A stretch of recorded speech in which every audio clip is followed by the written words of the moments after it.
हुदा sir की पाठशाला। Hello students, welcome to Huda sir की पाठशाला। आज मैं आपके लेकर के आया हूँ आपके इंग्लिश बुक से एक poem the trees.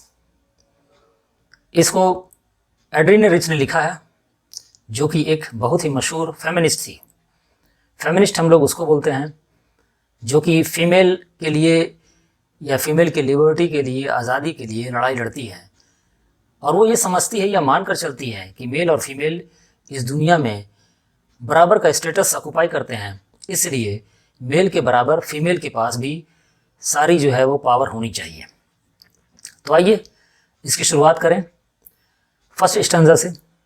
The trees inside are moving out into the forest, the forest that was empty all these days, where no bird could sit, no insect hide, no sun bury its feet in shadow.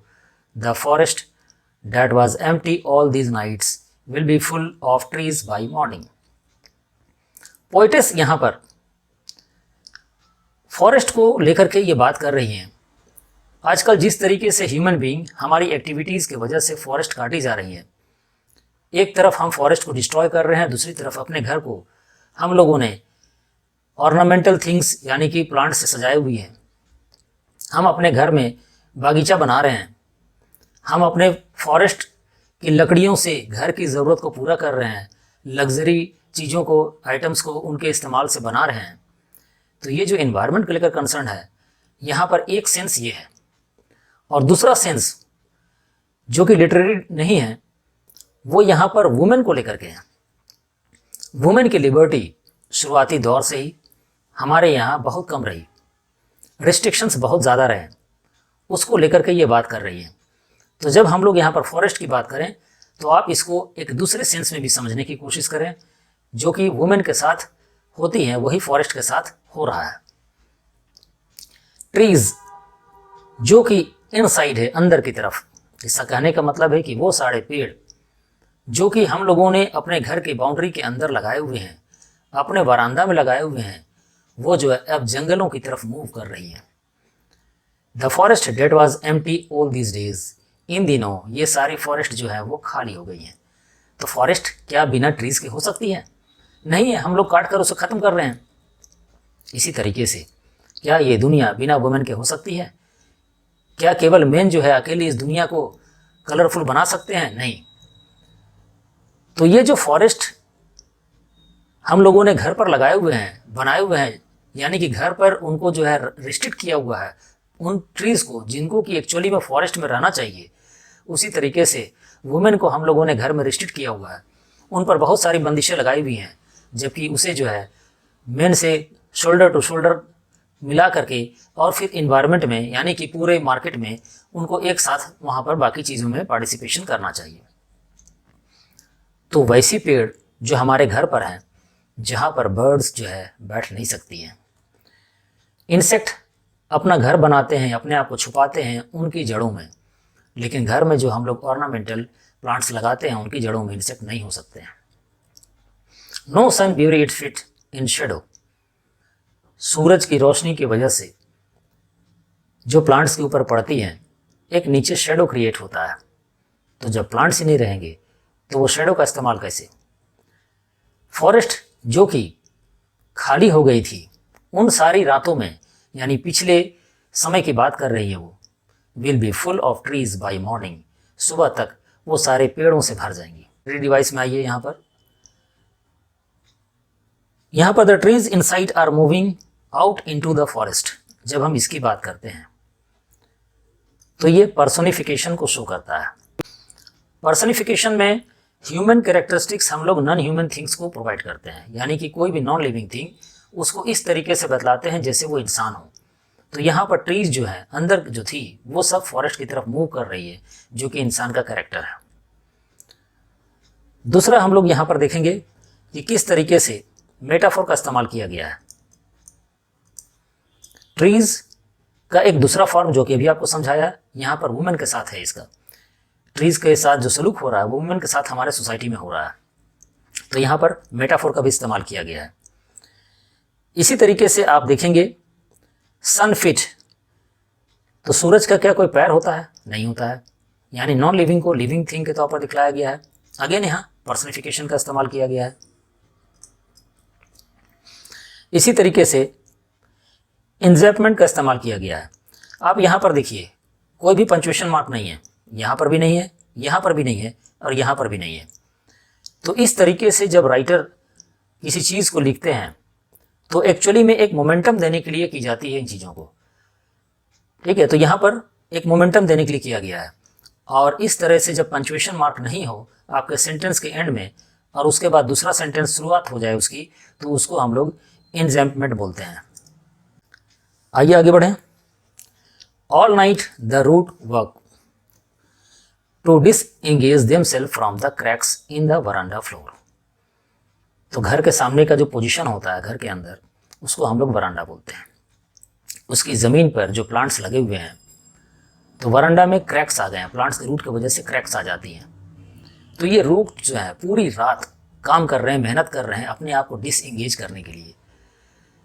Engagement बोलते हैं एक दूसरे के साथ शामिल हो जाना, disengagement एक दूसरे से दूर हो जाना। जब तक वो एक दूसरे से दूर नहीं होंगे तब तक वो उस जगह को छोड़कर बाहर फॉरेस्ट में नहीं जा सकते हैं।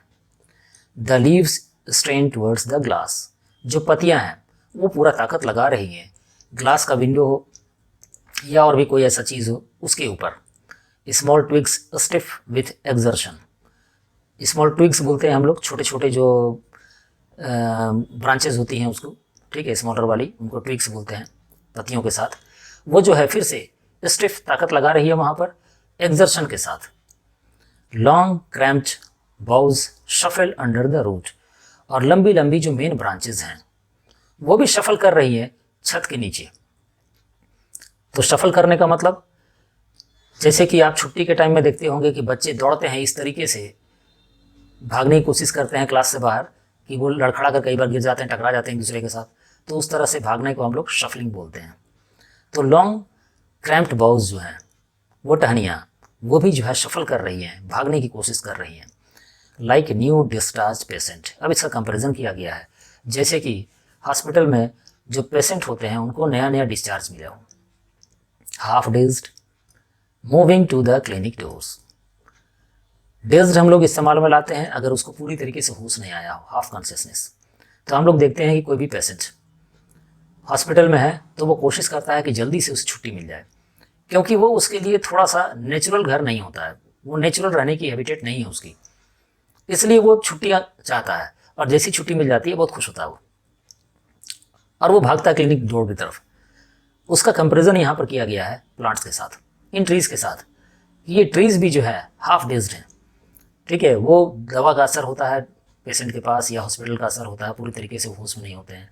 तो उस तरीके से ये भी भागने की कोशिश कर रहे हैं कि अपना नेचुरल इन्वायरमेंट जो कि फॉरेस्ट है, अननेचुरल जगह से वो निकल करके वहाँ पर चले जाएँ। अब आइए यहाँ पर देख लें हम लोग, यहाँ पर एलिट्रेशन का इस्तेमाल किया गया है। एलिट्रेशन बोलते हैं रिपीटेशन ऑफ कॉन्सोनेंट साउंड। आप देखेंगे यहाँ पर एस से इस्तेमाल किया गया है, ठीक है। स्मॉल स्टिफ एक्सर्शन, बोलने को तो ई एक्स है लेकिन आप इसको जब साउंड प्रोनाउंस करेंगे तो एक्स एस हो जाएगा यहाँ पर, ठीक है। तो ये इस्तेमाल यहाँ पर जो हुआ है ये हुआ रिपीटेशन ऑफ द वर्ड्स है कॉन्सोनेंट साउंड का, एलिट्रेशन।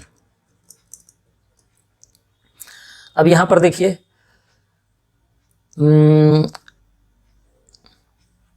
ट्विग्स स्टिफ, अब ट्विग्स जो है वो अकड़ जाती हैं, स्टिफ हो जाना। तो अकड़ना ह्यूमन कैरेक्टर है, ठीक है। हम लोग कई बार खड़े खड़े अकड़ जाते हैं, बैठे बैठे जो है पीठ अकड़ जाती है, तो ट्विग्स को यहाँ पर बतलाया गया है। तो ये है आपका personification. Like newly discharge patient, यानी ट्रीज को यहाँ पर डिस्चार्ज पेशेंट के साथ कंपेरिजन किया गया है। तो हम लोगों को मालूम है कि कभी भी अगर हम लोग लाइक या फिर एज, यानी कि यहाँ पर लाइक या फिर एज, इसके साथ किसी चीज़ का कंपैरिजन हो तो उसको हम लोग सिमिली बोलते हैं। आगे बढ़ें। I sit inside, doors open to the veranda, writing long letters in which I scarcely mention the departure of the forest from the house. The night is fresh, the whole moon shines, and the sky is still open. The smell of leaves and lichen still reach like a voice into the rooms. तो यहाँ पर poetess बता रही है, अपना connection वो दिखला रही है कि मैं जो है अंदर बैठी हुई हूँ और दरवाज़ा बाहर बरामदा की तरह खुला हुआ है, यानी कि वो सारी चीज़ों को देख रही है, समझ रही है, उनके साथ कनेक्टेड है। राइटिंग लॉन्ग लेटर्स, लंबी लंबी चिट्ठियाँ लिख रही है। इन विच आई स्कार्सली मेंशन द डिपार्चर, जहाँ पर कि स्कार्सली मीन्स हार्डली, शायद ही, ठीक है, उसने उनके डिपार्चर्स के बारे में इस लेटर में मेंशन किया है। क्वेश्चन यहाँ पर बनता है और इसको हम लोग क्वेश्चन आंसर सेगमेंट में कंप्लीट करेंगे कि उसने ऐसा क्यों कहा कि आई स्कार्सली मेंशन द डिपार्चर, जबकि वो बहुत ज़्यादा कंसर्न थी इन ट्रीज को लेकर के। Of the forest from the house, जो कि घर से फॉरेस्ट की तरफ डिपार्चर हो रही है, उसके बारे में मैंने शायद कुछ नहीं लिखा। The night is fresh, the whole moon shines, रात जो है पूरी तरीके से फ्रेश है, यानी कि क्लियर नाइट है, और होल मून यानी कि पूरा चांद जो है स्काई में वो दिखलाई पड़ रहा है।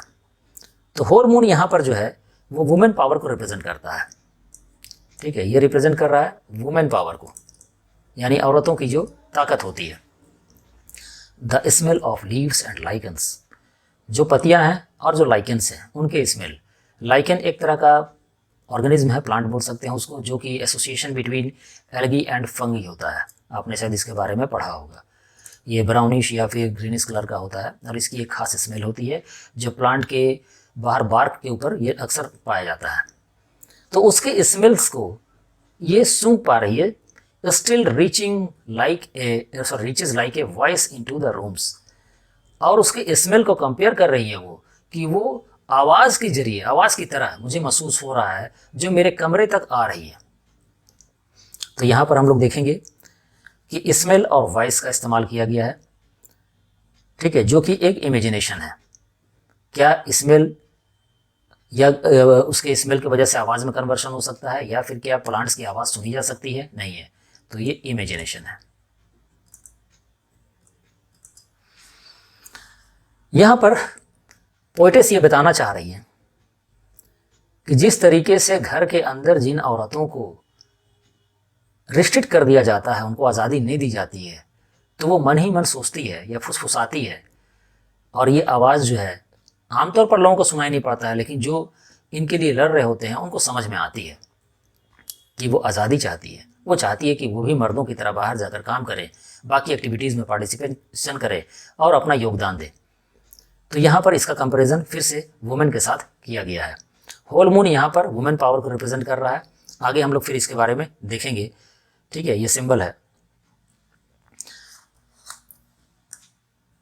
My head is full of whispers, अब ये जो आवाज़ें आ रही हैं इसके वजह से बहुत सारी फुसफुसाहट, विस्पर्स बोलते हैं फुसफुसाहट को, वो सारे जो है उसके हेड के ऊपर, ठीक है, या दिमाग में है।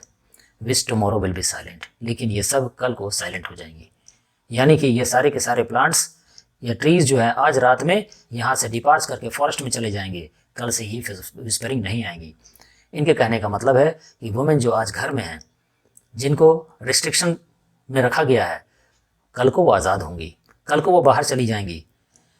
Listen the glass is breaking, फिर वो बोलती है सुनो, ग्लास के टूटने की आवाज़ आ रही है। The trees are stumbling forward, ये ट्रीज जो हैं वो स्टम्बल कर रही है, यानी अपना बैलेंस खो दी है, वो भाग रही हैं बाहर की तरफ, into the night. Winds rush to meet them, और हवाएं जो है उनसे मिलने के लिए वो भी भाग रही हैं।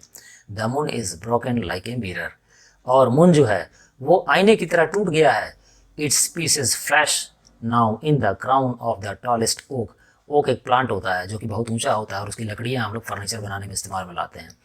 तो ये बतला रही है यहाँ पर कि उसकी जो पीसेज हैं, जो मून टूट गया उसकी पीसेज फ्लैश कर रही हैं, चमक रही हैं, जैसे कि क्राउन हो किसी ओक के पेड़ के टॉलेस्ट हाइट पर। तो देखिए इस चीज़ को समझिए, यहाँ पर बोलना क्या चाह रही है। ये मान करके चलिए कि ये एक ट्री है, ठीक है, हम लोग इसको ऐसे बना ले, ये टॉलेस्ट हाइट है।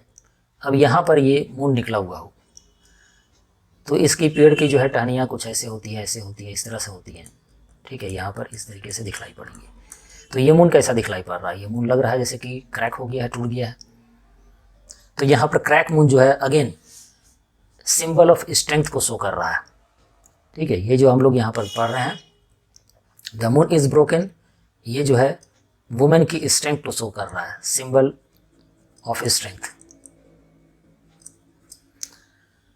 और ये जिस तरीके से लग रहा है जैसे कि क्राउन यानी कि ताज जो है वो सर के ऊपर हो।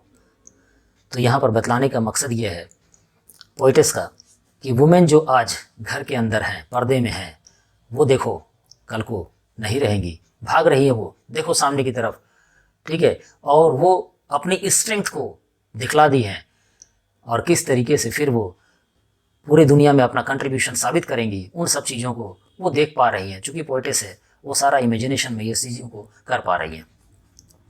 तो हम लोग यहाँ पर देखेंगे फिर से हाइपरबोले का इस्तेमाल किया गया है, ठीक है। Moon is broken like mirror, hyperbole हम लोग बोलते हैं एग्जैगरेशन को, बहुत ज़्यादा बढ़ चढ़ कर इस चीज़ को बोलना है, ठीक है। तो यहाँ पर हाइपरबोले का इस्तेमाल किया गया है। इसी तरीके से हम लोग देख पा रहे हैं यहाँ पर कि फिर से लाइक का इस्तेमाल किया गया है, देखिए लाइक ए मिरर, ठीक है। तो यहाँ पर भी हम लोग देखेंगे कि मेटाफोर का इस्तेमाल किया गया है। तो यहाँ पर नॉन लिविंग के साथ, लेकिन ये कोई रिजम्बलिंग थिंग नहीं है, अनलाइक थिंग का यहाँ पर कंपैरिजन है, इसलिए इसको मेटाफोर बोले। आइए इस पोएम के सेंट्रल आइडिया को देख लें हम लोग। इस पोएम में एड्रिन रिच ने ये बतलाने की कोशिश की है कि किस तरीके से ट्रीज़ को हम लोग जंगल से ख़त्म करते जा रहे हैं और इसको डोमेस्टिक प्लांट्स के तौर पर इस्तेमाल कर रहे हैं हम लोग, उसमें अपना शान समझते हैं। ये प्लांट्स चार दीवारी के अंदर, बाउंड्री के अंदर होती हैं, जहाँ पर कि बर्ड्स को कोई मदद नहीं कर पाती है, ना ही इंसेक्ट को, ना तो इसकी ब्रांचेस पर बर्ड्स बैठ पाती हैं, ना ही इंसेक्ट जो है वो इसके रूट्स में हाइड कर पाते हैं अपने आप को। ये कोई शेड भी नहीं देती है, इनके ट्विक्स जो है स्टिफ हो जाते हैं और ये इस तरीके से जैसे कि डिस्चार्ज पेशेंट हो उस तरीके से बिहेव करते हैं। इनको लाइट की बहुत ज़रूरत होती है, इसलिए इनकी लीव्स जो है वो ग्लास की विंडो की तरफ रश करती हैं लाइट के लिए, क्योंकि वो सफोकेटेड फील करती हैं अपने आप को इन छोटे से बर्तनों में या पॉट्स में या पैन्स में। तो पोइट ये में यहाँ पर डिस्क्राइब किया गया है कि किस तरीके से ट्रीज़ जो है बहुत खास मेहनत करती हैं, बहुत हार्ड वर्क करती हैं अपने आप को इस जगह से बाहर निकालने के लिए, ताकि वो जंगल में चली जाए जो कि एक्चुअली में नेचुरल घर है उनका। वो पूरी रात जो है उनके रूट्स जो है इन फ्लोर्स के साथ स्ट्रगल करते रहती हैं, उनकी ब्रांचेस ट्रीज सारी स्ट्रगल करती हैं कि किसी तरीके से फ्रीडम मिल जाए और ओपन एयर मिल जाए इनको। और नेचुरली द ट्रीज जो है यहाँ पर ये एक मेटाफोर की तरह इस्तेमाल हुआ है इंसानों के लिए, स्पेशली फीमेल के लिए, जो कि अपने घावों को, जख्मों को भरने के लिए इसी ट्री की तरह ही उनके साथ बिहेवियर होता है, वो भी स्ट्रगल करती हैं। उनको भी चार दीवारी के अंदर कैद कर दिया गया है, उनको बताया गया है कि उनका काम जो है सिर्फ घरों का काम करना, बच्चों को संभालना, यही सब है, वो बाहर नहीं जा सकती हैं। लेकिन ये औरतें आज की डेट में स्ट्रगल कर रही हैं, वो जो है मेहनत कर रही हैं, वो पढ़ाई लिखाई कर रही हैं, वो कंपटीशन कर रही हैं, एग्जामिनेशंस में वो बेहतर परफॉर्मेंस दे रही हैं और फिर अपना करियर बना रही हैं और इस देश के डेवलपमेंट में भी अपना योगदान दे रही हैं। तो इस तरीके से हम लोग देख पा रहे हैं कि ट्रीज़ की तरह वुमेन जो है स्ट्रगल करती है, और जो स्ट्रगल करता है, जो हार्ड वर्क करता है, वो ज़रूर से अपने लक्ष्य में सफल हो पाता है। तो ट्रीज़ के साथ साथ यहाँ पर वुमेन के बारे में बोला गया, जैसे ट्रीज़ को आप कितना भी काट लीजिए, लेकिन उसमें हीलिंग क्षमता, घाव को, जख्म को भरने की क्षमता बहुत ज़्यादा होती है, वो फिर से पत्तियाँ उसकी निकल आती हैं जैसे ही बारिश होती है। इसी तरीके से वुमेन को आप कितना भी घर के अंदर बंदिशों में रखिए, जब भी मौका मिलेगा वो स्ट्रगल करेगी, बाहर आएंगी और परफॉर्म करेंगी। यही इसका सेंट्रल आइडिया है। आइए क्वेश्चन आंसर को देख लें हम लोग। सबसे पहले SQP 2025 में जो क्वेश्चन पूछा गया है, how does the image of the tree movement from the house to the forest in the trees reflect broader theme of liberation and growth in human experiences. तो इसको हम लोग इस तरीके से रिप्रेजेंट कर सकते हैं कि ट्रीज जो है मेटाफोर है ह्यूमन का, वुमेन का। ये जो इंसान है, इंसान को ऑप्रेस करते हैं, अपने ऊपर डिपेंडेंट बना लेते हैं, ठीक है, इसी तरीके की कहानी है। ये वुमेन लिबराइजेशन की कहानी है, जहाँ पर मेल डोमिनेटेड सोसाइटी में वुमेन स्ट्रगल करती हैं अपने आप को लिबर्टी पाने के लिए। ये ह्यूमन की लालच जो है, इंसानों की लालच, उसकी पोएम है, जहाँ पर अपनी लालच, अपनी ज़रूरत को पूरा करने के लिए हम लोग नेचर को डिस्ट्रॉय कर देते हैं। इसी तरीके से फ्रीडम जो है ये बहुत ही एफर्ट से इंसानों को मिलती है, इसको भी ये सिखाता है। ट्रीज़ बहुत स्ट्रगल करती हैं अपने आप को उस घर से बाहर निकालने के लिए। इसी तरीके से हमें जो फ्रीडम मिली है या जो वुमेन को फ्रीडम मिल रही है आज की डेट में, वो उनके बहुत लंबे स्ट्रगल की वजह से मिल पा रही है।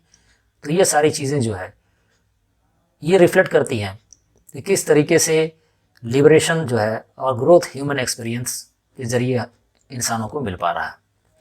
सेकंड क्वेश्चन में आइए, why do you think the poet does not mention the departure of forest from the house in her letter? कई बार ये क्वेश्चन पहले भी पूछा जा चुका है। इसका कोई एक्यूरेट आंसर आपके पोएम में दिया नहीं गया है, लेकिन आपको पोएम को समझ करके और वहाँ से कुछ ना कुछ निकालना है।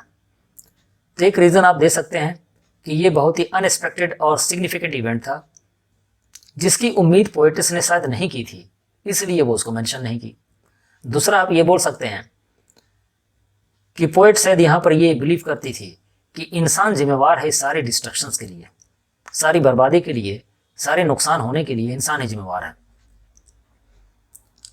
और जब मैं इस बर्बादी के बारे में लिखूंगी या बताऊंगी तो इंसान क्यों इंटरेस्ट लेगा इन चीज़ों को समझने के लिए, इसलिए शायद उसने मेंशन नहीं किया। या आप अपने तरीके से कुछ और भी सोच सकते हैं कि उसने ऐसा क्यों नहीं किया होगा। नेक्स्ट आइए, does the poem represent a conflict between man and nature? क्या ये कॉन्फ्लिक्ट को शो करता है मैन और नेचर के बीच में? और कंपेयर द पोएम, एक पोएम आपने पढ़ा होगा टाइगर इन द जू, बहुत ही फेमस पोएम है, उसके साथ कंपेयर करने को बोला गया है। जैसे कि जू में टाइगर इम्प्रेजेंट था, उसी तरीके से क्या प्लांट है? क्योंकि इस तरह के क्वेश्चंस आपको दो स्टोरी या पोएम को मिला करके क्वेश्चन पूछे जा रहे हैं। तो हाँ, पोएम जो है कॉन्फ्लिक्ट मैन और नेचर के बीच में शो करता है। इंसान अपनी ज़रूरत को पूरा करने के लिए इन नेचर को डिस्ट्रॉय कर रहा है, बर्बाद कर रहा है, और इस नेचर के डिस्ट्रॉय होने की वजह से इंसान खुद बर्बाद हो रहा है। इसी तरीके से पोएम जो टाइगर इन द जू था, उसमें टाइगर को हम लोगों ने उसके नेचुरल हैबिटेट से अलग कर दिया। वहाँ हमें पसंद नहीं है, हम उसको पोचिंग कर देते हैं, मार देते हैं, हम ट्रीज़ को, उनके नेचुरल हैबिटेट को ख़त्म कर देते हैं, लेकिन फिर उसे जू में ला करके और पैसे दे करके उसको देखने के लिए जाते हैं। तो जिस तरीके से यहाँ पर उसको कन्फाइन किया गया था, उसी तरीके से प्लांट्स को भी हम लोग कन्फाइन कर लेते हैं अपने घरों में और उसके नेचुरल हैबिटेट को हम लोग बर्बाद कर देते हैं। तो स्टूडेंट्स, आपको अगर हमारा चैनल पसंद आ रहा हो तो इसे प्लीज़ लाइक कीजिए और सब्सक्राइब कीजिए और दोस्तों के साथ शेयर कीजिए। चैनल को देखने के लिए आप सबों को थैंक यू वेरी मच।